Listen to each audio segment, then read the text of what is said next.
Ah, I'm the owner of Taco Joe, but my Taco Joe has so many problems that I cannot solve them. What can I do? What can I do? We got a solution!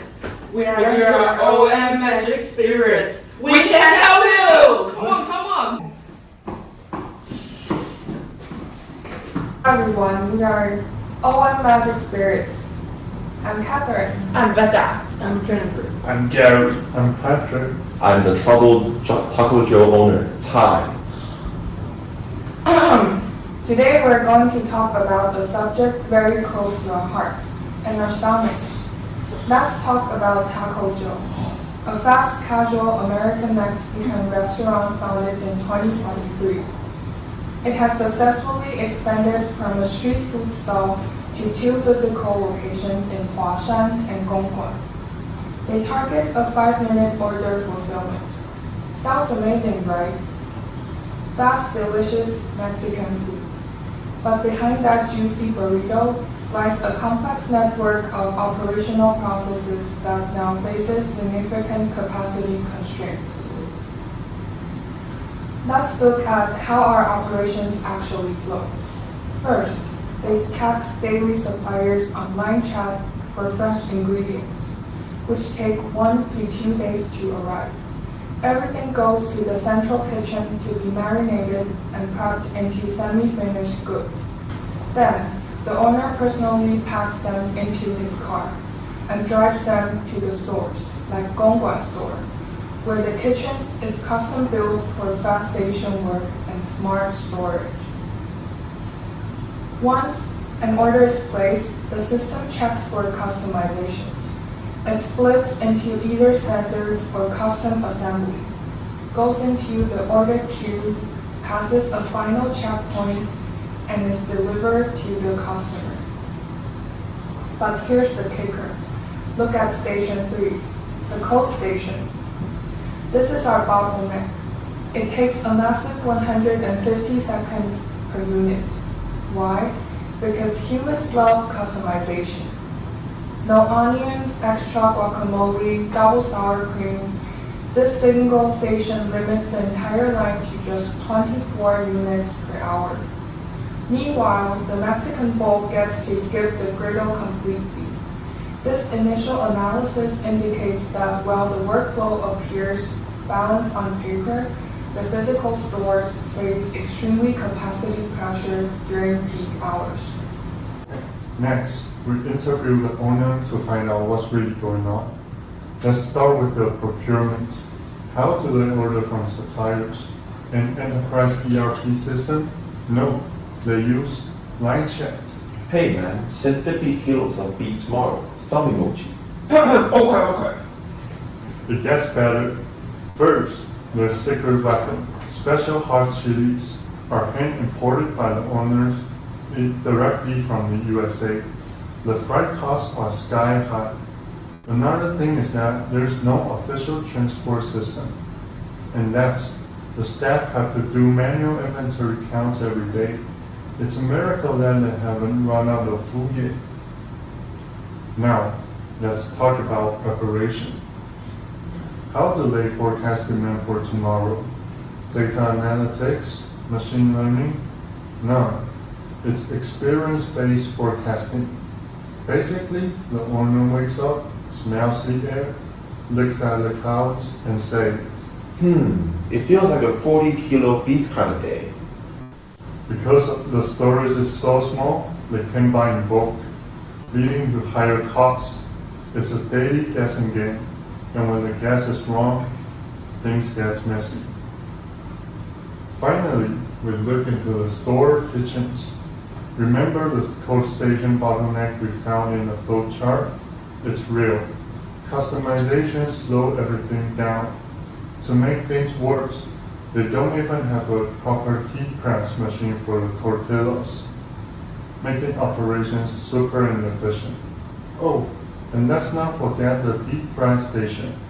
When everyone suddenly wants French fries during the rush hour, the oil temperature drops drastically because of the high demand.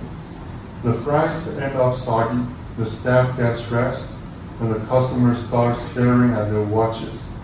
It's a localized kitchen apocalypse. But as operation management spirits, we can't fix everything at once. So we have to pick our battle. We decided to focus on procurement and inventory management. Why? Because that's where the bleeding is worst. Let's look at what's actually happened right now. First, there's zero inventory visibility. No real-time tracking. Everything runs on the owner's gut feeling. Second, there's a clear mismatch between demand and their ordering system. Demand shot up by 81%, but they're still ordering on a fixed schedule like nothing changed. Third, their replenishment policy is inefficient. Small order quantities may mean high ordering and coordination costs every single time. And finally, production capacity just hasn't kept up. They're running batches for only 15 packs at a time, which means frequent prep sessions that drive up both labor and energy costs. These four problems doesn't exist in isolation. They feed into each other, and together they create a compounding mess. So when we dig deeper, what are the root causes behind all of this? 3 things. Number 1, no inventory system. Because there's no real-time tracking, every decision is reactive instead of proactive. Number 2, persistent demand mismatch. A periodic review system works fine when demand is stable, but when your order grows by 81%, that fixed review cycle simply can't keep up. Number 3, small production batches. Processing only 4 units of raw meat per batch, yielding just 15 retail packs, means they have to prep 2 to 3 times every single week. And that fragments operations and sends costs through the roof. These aren't 3 separate problems. They are one broken system. And that's exactly what we set to fix. So, what is the impact of this? On revenue side, if a weekend hits or Foodpanda runs a big promotion, the hit a stock out leads to lost sales. If preparation takes too long, hungry customers leave. Your surface capacity is being choked by your kitchen, not your seating space. On cost, overestimating leads to expired, spoiled meat. Underestimating leads to stockouts. Prepping 3 times a week means repeated fixed setup times and waste labor hours. Every time they turn on the heavy equipment for tiny batches, energy costs spike. In short, they're losing money on the both ends. To eliminate these systemic risks, our team developed a comprehensive solution, replacing the subjective ordering model with a cloud-based continuous review system, or dynamic queue system. Instead of waiting for a fixed day to review inventory, our system tracks it continuously and triggers an action the second it hits a specific line. We calculated the dynamic reorder point, also known as ROP, using actual operational numbers. An average daily demand of 42 kilograms, a standard deviation of 14.6 kilograms, and a 2-day supplier lead time. To make sure customers almost never see an out-of-stock sign, we set a 95% service level. The model established a clear operational baseline, 118 kilograms. The moment the system detects that inventory has fallen below 118 kilograms, an automated ordering alert is triggered. So, how much should we order? We applied the economic order quantity, also known as EOQ model, to minimize the sum of ordering, logistics, and holding costs. The optimized result is quantity equals 1,265 kilograms. Instead of ordering small amounts multiple times a week, they order 1,265 kilograms at once. This covers about 1 full month of demand, substantially reducing logistic fees and administrative burdens. Now we know what you're thinking. The store staff are busy rolling burritos. They don't have time for complex statistics formulas. Exactly. That's why we built a minimalist, pain-free digital tool that hides all the math in the back end. The frontline staff only need to do 3 simple steps. Step 1, at closing time, look in the fridge, count the meat, and type that number into our spreadsheet. Step 2, on delivery days, staff record the weight and arrival date of the incoming large batch stock. Step 3, just watch the dynamic dashboard. We built an auto-rolling dynamic sawtooth chart. If inventory drops below the threshold, a visual red warning alert instantly signals that it is time to reorder, making optimal timing entirely intuitive. By shifting from manager intuition to automated data, Taco Joe can now track exact consumption effortlessly. We extended the ordering cycle from 3 days to 1 month, drastically reducing the management workload. Operations are now standardized, cost-efficient, and fully scalable for future store openings. In conclusion, implementing this inventory management system enables precise, real-time consumption tracking without requiring complex POS integrations.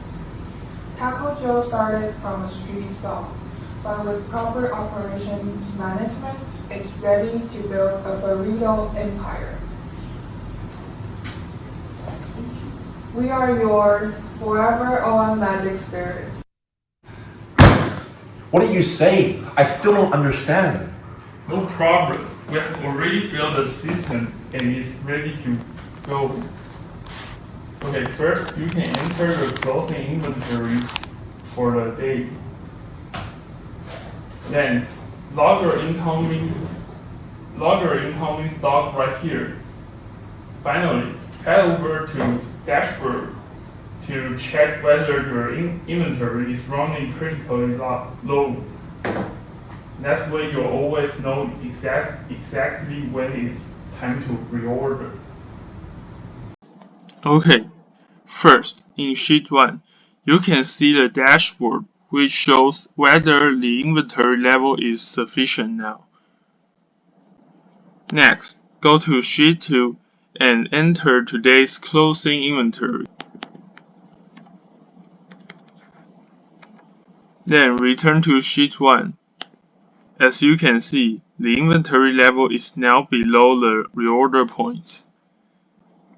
To replenish stock, go to sheet 3 and enter the purchase data.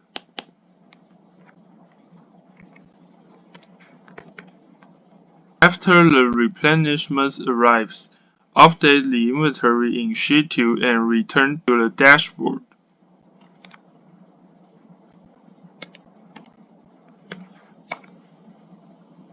Now, the inventory level is back to a healthy range, and the system shows that the inventory is sufficient again. Oh wow, now I get it. We are your forever OM Magic Spirits. Thank you so much for your help. Taco Joe. Good. We are your forever OM Magic Spirits. But what if you